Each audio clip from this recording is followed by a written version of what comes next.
60 నెలల్లో వైసీపీ పాలనలో రాష్ట్రంలోని అన్ని వర్గాల ప్రజలు ఇబ్బందులు ఎదుర్కొన్నారని అరకు పార్లమెంటరీ ఉమ్మడి అభ్యర్థిని కొత్తపల్లి గీత ప్రభుత్వంపై నిప్పులు చెరిగారు. ఎన్నికల ప్రచార నేపథ్యంలో మారుమూల గ్రామాలైన చెరుకుపాలెం, జడ్డంగి, సింగంపల్లి, వట్టిగడ్డ, దోసరపాము, రాజవొమ్మంగి వరకు రంపచోడవరం నియోజకవర్గ అభ్యర్థిని మిరియాల శిరీషాదేవితో కలిసి బైక్ ర్యాలీలో పాల్గొన్నారు. ఈ సందర్భంగా రోడ్ షోలో నిర్వహించారు.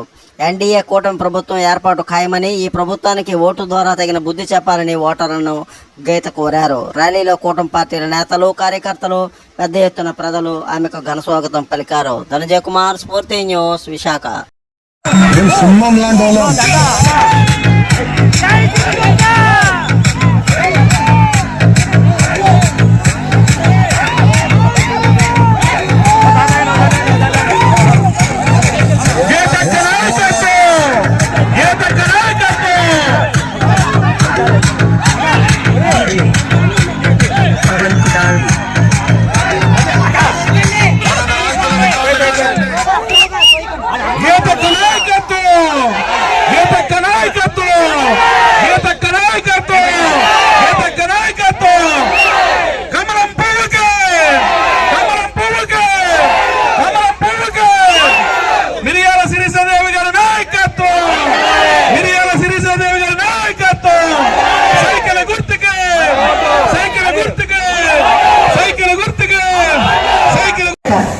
ఒక దళితుడిని మరి దళితంగా సోదరులు అంటున్న జగన్మోహన్ రెడ్డి దీనికి ఏం సమాధానం చెప్తాడు?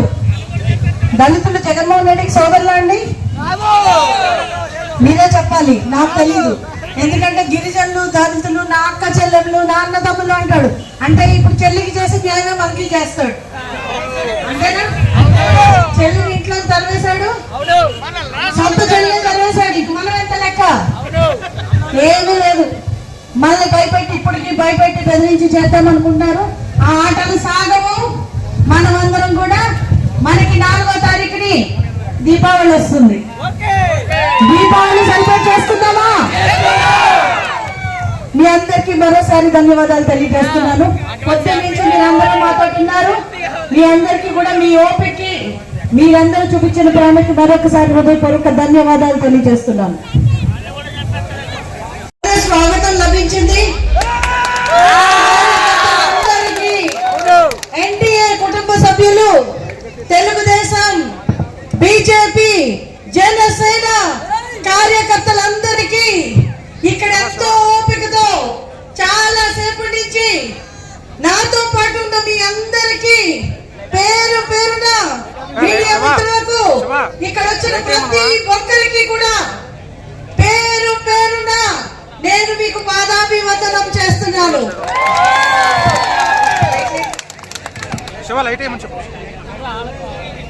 ఈ రోజు మనం చూస్తే మన రాష్ట్రంలో ఒక సైకో, నేను ఒంటరిని అయిపోయాను, 3 పార్టీలు కలిసి నా మీదకి యుద్ధం చేస్తున్నాయి అని చెప్తున్నాడు. ఒకప్పుడు చూస్తే రావణాసురుడు కూడా ఒక్కడే, కానీ రాముడు తన వానర సైన్యంతో అర్థం చేయడానికి పాపం పండిన వెంటనే రావడం జరిగింది. ఈ రోజు ఒక్క ఛాన్స్ అడిగాడు ఈ సైకో. ఒక్క ఛాన్స్ ఇచ్చామా? ఒక్క ఛాన్స్ ఇచ్చామా? ఓటేసాము, ఒక ఛాన్స్ ఇచ్చాము. కానీ ఏం చేశాడు? మన జీవితాలకు కూడా ఒక ఛాన్స్ లేకుండా చేశాడు. అవునా కాదా? మన బిడ్డలకు ఉద్యోగాలు ఉన్నాయా? మన సర్పంచులకి నిధులు ఉన్నాయా? ఈ రోజు మన రాష్ట్రంలో డబ్బులున్నాయా? సంక్షేమ పథకాలన్నీ నరేంద్ర మోడీ గారు ఇస్తున్నారు. 5 కేజీల రేషన్ సెంట్రల్ గవర్నమెంట్ నుంచి నరేంద్ర మోదీ గారు ఇస్తున్నారు. 2029 వరకు కూడా ఇస్తారు. ఈ రోజు చూస్తే అంగన్వాడీ కేంద్రాల్లో వచ్చేది కూడా నరేంద్ర మోడీ గారు ఇచ్చిన నిధులే. మనం చూస్తే ఇప్పుడు బెస్ట్ అవైలబుల్ స్కూల్స్ ఉన్నాయా? ఫీజు రీయింబర్స్మెంట్ ఉందా? మన బిడ్డల భవిష్యత్తును చీకట్లోకి నెట్టేశారు. చూస్తే ఈ రోజు రోడ్లు ఏమన్నా బాగుపడియా? మన రంపచోడవరంలో నేను రోడ్లన్నీ చూశాను పరిస్థితి. ప్రధానమంత్రి గ్రామీణ సడక్ యోజన తప్పితే ఒక్క రోడ్డైనా మన రాష్ట్ర ప్రభుత్వం ఇచ్చిందా? ఈ రోజు ఇంత పెద్ద హైవే మన రాజమహల్ నుంచి వెళ్తుంది. హృదయం చలించి బయటకు వచ్చి వ్యతిరేక ఓటు చీలనివ్వనని చెప్పి మన రాష్ట్ర భవిష్యత్తు కోసం, మన బిడ్డల కోసం వచ్చిన పవన్ కళ్యాణ్ గారిని రకరకాల నిందలేశారు. ఈ రోజు చూస్తే పవన్ కళ్యాణ్ గారు ఒకటే చెప్పారు, ఎట్టి పరిస్థితుల్లో నేను ఊరుకోను, నా బిడ్డల భవిష్యత్తు నాకు ముఖ్యం అని. అవునా? మన బిడ్డల భవిష్యత్తు మనకు ముఖ్యమే కదా. ఈ రోజు మన పిల్లలకు ఉద్యోగాలు రావాలి, మన మహిళలు క్షేమంగా ఉండాలి, మన రాష్ట్రం సుభిక్షంగా ఉండాలి, మన రాష్ట్రానికి మంచి పరిశ్రమలు రావాలి, మన రోడ్లు బాగుండాలి, మన ఇంటింటికి కుళాయి రావాలి.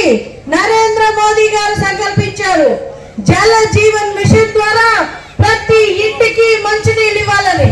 కానీ మనం చూస్తే ఈ రోజు ఇంటింటికి కుళాయి కాదు, మన ఊర్లో వాటర్ వస్తుందా, మంచినీళ్ళు ఉన్నాయా?